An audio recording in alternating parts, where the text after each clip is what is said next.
சேதுபதி அவர்களே, மாவட்ட ஊராட்சியினுடைய மதிப்பிற்குரிய துணைத் தலைவர் திருமதி தமிழ்செல்வி அவர்களே, நரிக்குடி ஊராட்சி மன்றத்தினுடைய அன்பிற்குரிய தலைவர் அவர்களே, வருகின்றிருக்கக்கூடிய நம்முடைய அருமை சகோதரர் கமலி பாரதி அவர்களே, அன்பிற்குரிய தம்பி மகேந்திரன் அவர்களே, நரிக்குடி நகரக்கழக செயலாளர் அன்பிற்கினிய நன் வாவா பஹ்ருதீன் அவர்கள் உள்ளிட்டிருக்கக்கூடிய நகரக்கழக நிர்வாகிகளே, பல்வேறு அமைப்புகளின் நண்பர்களே, தம்பி செல்லப்பா உள்ளிட்டிருக்கக்கூடிய பல்வேறு அணிகளின் அமைப்பாளர் பெருமக்களே, வந்திருக்கக்கூடிய அருமை நண்பர்களே, பெரியோர்களே, தாய்மார்களே, வாழ்த்துக்குரிய மாணவ செல்வங்களே, வணக்கத்திற்குரிய ஆசிரியர் பெருமக்களே, உங்கள் அனைவருக்கும் என்னுடைய நிவார்ந்த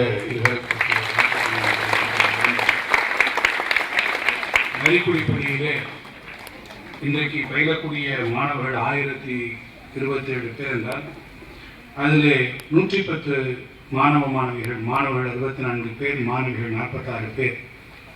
11ஆம் நிலையில் படிக்கக்கூடிய உங்களுக்கெல்லாம் கலைஞர் அவர்கள் வழங்கியிருக்கக்கூடிய இந்த மிதிவண்டிகளை இன்றைக்கு வழங்குவதிலே நாங்கள் பெரும் மகிழ்ச்சியை பெற்றிருக்கிறோம்.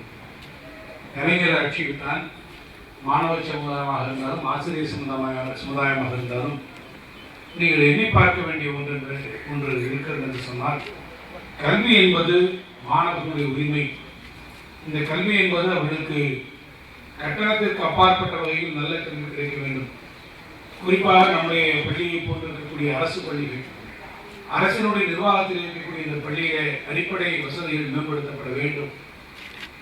எப்படி சென்னை போன்ற பெருநகரங்களில் இருக்கக்கூடிய மாணவ மாணவிகளுக்கு கல்வி எந்த அளவிலே கிடைக்கிறதோ அதை போன்ற ஒரு கல்வி நம்முடைய கிராமப்புற மாணவர்களுக்கு கிடைக்க வேண்டும் என்கிற நோக்கில் தான் நம்முடைய மாண்பும் முதலமைச்சர் அவர்கள் இன்றைக்கு கல்வியிலே பல நல்ல திட்டங்கள், செயல்வழி கல்வியாக இருந்தாலும் சமச்சீர் கல்வியாக இருந்தாலும் அது யாரை மையப்படுத்தி இந்த கல்வி திட்டங்கள் அமைந்திருக்கிறது என்று சொன்னால், கிராமப்புற மாணவர்கள் உங்களை மையப்படுத்தி இந்த திட்டங்கள் அமைந்திருக்கிறது.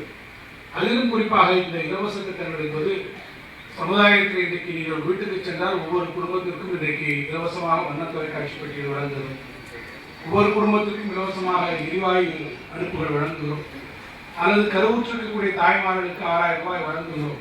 சொல்ல வேண்டும் என்று சொன்னால் கிலோ அரிசி 1 ரூபாய்க்கு வழங்கக்கூடிய திட்டம். உழவர்களாக இருந்தால் அவருடைய கடன் தள்ளுபடி என்று சமுதாயத்தை மேம்படுத்தியிருக்கக்கூடிய பல திட்டங்கள் இன்றைக்கு வந்தாலும் இவற்றுக்கெல்லாம் அடிப்படையாக யார் இருக்கிறார் என்று சொன்னால் கல்வி இருக்கக்கூடிய மாணவர்கள் இருக்கிறார்கள். இந்த சமுதாயம் ஒரு சிறந்த சமுதாயமாக உருவாக வேண்டும் என்று சொன்னால் கல்விக்கூடங்களை நோக்கி நீங்கள் வர வேண்டும்.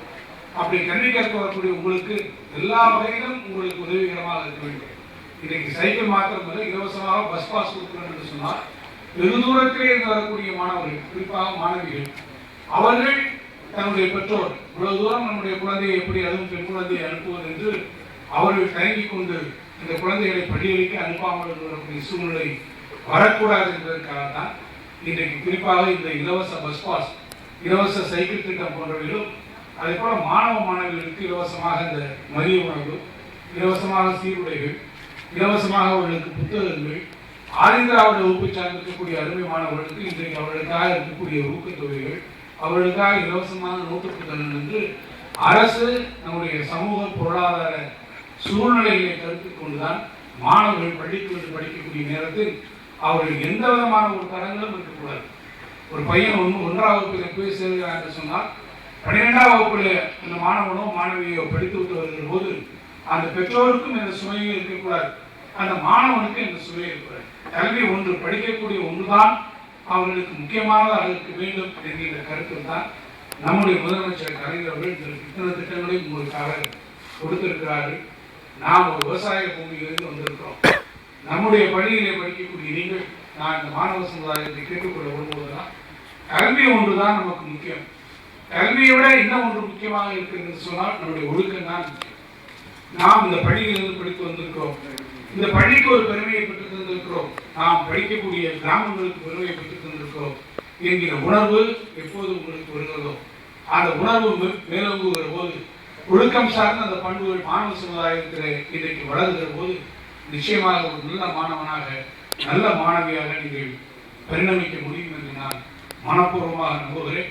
இது போன்ற ஒரு கிராம பகுதி, நரிக்குடி போன்ற ஒரு பகுதியிலே இந்த திட்டங்கள் நடைமுறைப்படுத்தி இங்கே இருக்கக்கூடிய மாணவர்களாக இருக்கக்கூடிய நீங்கள் சிறந்த மாணவர்களாக, ஒழுக்கமிக்க மாணவர்களாக, கட்டுப்பாடு மிக்க மாணவர்களாக நம்முடைய சமுதாயத்திற்கும் நம்முடைய பகுதிக்கும் நீங்கள் உங்கள் பங்களிப்பை செலுத்துவதன் மூலமாக இந்த பள்ளியிலே படித்திருக்கக்கூடிய மாணவர்கள் சிறந்த மாணவர்கள், இவ்வளவு மார்க் வாங்கி இருக்கக்கூடிய மாணவர்கள், நன்றாக படிக்கக்கூடிய மாணவர்கள் என்கிற பெருமை உங்களுக்கு வருகிற போது உங்களுக்கு சொல்லிக் கொடுத்த ஆசிரியர்களுக்கும் அந்த பெருமை வந்து அடைகிறது. இந்த பள்ளி நிர்வாகத்திற்கும் பெருமை வந்து அடைகிறது. இதற்கு துறை ரீதியாக எங்களுக்கும் அந்த பெருமை வந்து அடைகிறது. என்ற வகையில் வரக்கூடிய தேர்வுகளாக இருந்தாலும் இதுவாக இருந்தாலும் மாணவர்கள் உங்கள் மனதிலே ஒழுக்கத்தையும் கட்டுப்பாட்டையும் நிலைநிறுத்தி இந்த சமுதாயத்திலே சிறந்த ஒரு சமுதாயமாக மாற்றக்கூடிய மாணவ சமுதாயமாக நரிக்குடி மாணவர்கள் உருவாக வேண்டும் என்கிற வேண்டுகோளையும் அதற்கு அடிப்படை ஆதாரமாக உங்களுக்கு கற்பிக்கக்கூடிய இந்த கல்வியை நீங்கள் மனம் வந்து சிறந்த வகையிலே ஒருநிலைப்படுத்தி நீங்கள் கற்று திகழ வேண்டும் என்கின்ற வாழ்த்துக்களை நான் உங்கள் அனைவருக்கும் தெரிவித்து நம்முடைய முதலமைச்சர் உங்களுக்காக வழங்கி இருக்கக்கூடிய இந்த செய்திகளை உங்கள் அனைவருக்கும் வழங்கி மகிழ்ந்து விடைபெறுகிறேன். நன்றி, வணக்கம், வாழ்த்துக்கள்.